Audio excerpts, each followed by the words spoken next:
முதலாக பார்ப்பது apple. Cholesterol நோயாளிகளுக்கு ஆப்பிள்கள் மிகவும் நன்மை பயக்கும்.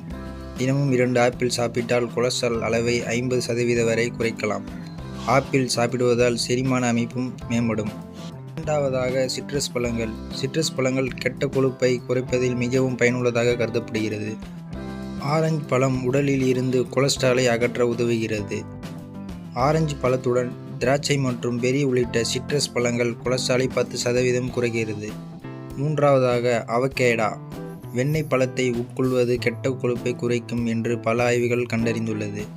அவகேடோ பழத்தில் ஒளி அமிலம் உள்ளது. இது உடலில் உள்ள கொழுப்பை இரத்த ஓட்டத்தில் குறைக்க உதவுகிறது.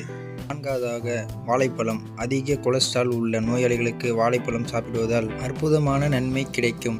ஐந்தாவதாக அன்னாச்சி பழம். அன்னாச்சி பழம் கொலஸ்ட்ரால் நோயாளிகளுக்கு மிகவும் பயனுள்ளதாக இருக்கும். இது இரத்த ஓட்டத்தை மேம்படுத்துகிறது மற்றும் இதய ஆரோக்கியத்தை பலப்படுத்துகிறது.